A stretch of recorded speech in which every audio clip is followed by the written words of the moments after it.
Sid Roth has been pulling some of the old videos out of the archives, and I found this interesting one from Gary Kaw, who wrote a book that I actually read around 1994 called En Route to Global Occupation.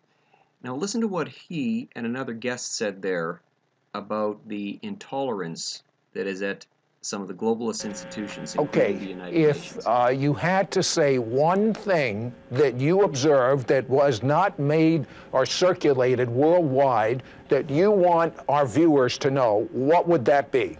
They hate Christians. They hate Christians.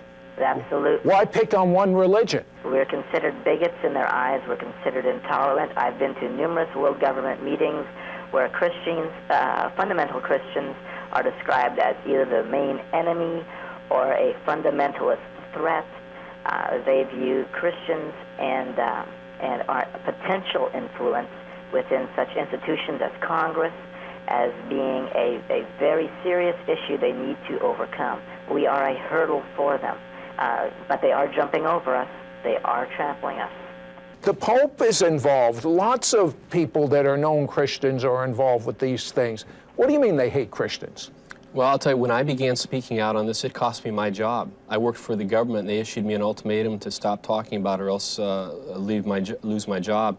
And as Jamie has shared at his meetings, and other people have said the same thing to me, that in these circles, they see Christians as being the main obstacle to this global government because they will not merge together with all of the world's religions into a type of unified one world religious system, because Christians believe that Jesus Christ is the only way because of what he did on the cross. And because Bible-believing Christians insist on that very fact, they are viewed as being a fly in the ointment. They have to be dealt with somehow. Hold that thought. If you want to support this channel and also love nostalgia, rural life, I have made a Saskatchewan Old Barns calendar for 2019. You can get it at the links that are in the video description. This not only goes back to the beginning of this millennium, but it also goes back 100 years. In the time right after World War I, the Marxists were surprised that Europe didn't embrace Marxism, so they decided to regroup and get something going called cultural Marxism, the extension of Marx's economic ideas but put into social classes. That is how we got to have political correctness. So if you want to learn more about this, there is an essay called Who Stole Our Culture by William S. Lind. He discusses the Frankfurt School in this essay, and I want to read to you a section from a little bit later about that. Marcuse also widened the Frankfurt School's intellectual work. In the early 1930s, Horkheimer had left open the question of who would replace the working class as the agent of Marxist revolution. In the 1950s, Marcuse answered the question, saying it would be a coalition of students, blacks, feminist women, and homosexuals, the core of the student rebellion of the 1960s, and the sacred victims groups of political correctness today. Marcuse further took one of political correctness's favorite words, tolerance, and gave it a new meaning. He defined liberating tolerance as tolerance for all ideas and movements coming from the left, and intolerance for all ideas and movements coming from the right. When you hear the cultural Marxists today call for tolerance, they mean Marcuse's liberating tolerance, just as when they call for diversity, they mean uniformity of belief in their ideology.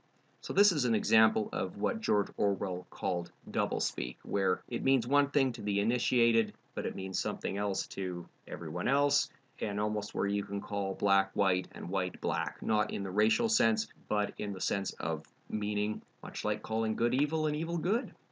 This intolerance was actually predicted in the Bible. 1 Timothy 4, "For the time will come when men will not tolerate sound doctrine, but with itching ears they will gather around themselves teachers to suit their own desires, so they will turn their ears away from the truth and turn aside to myths." Really, it is the politically correct class that has the intolerance, and they want to have these safe spaces where nobody argues with them or can point out anything.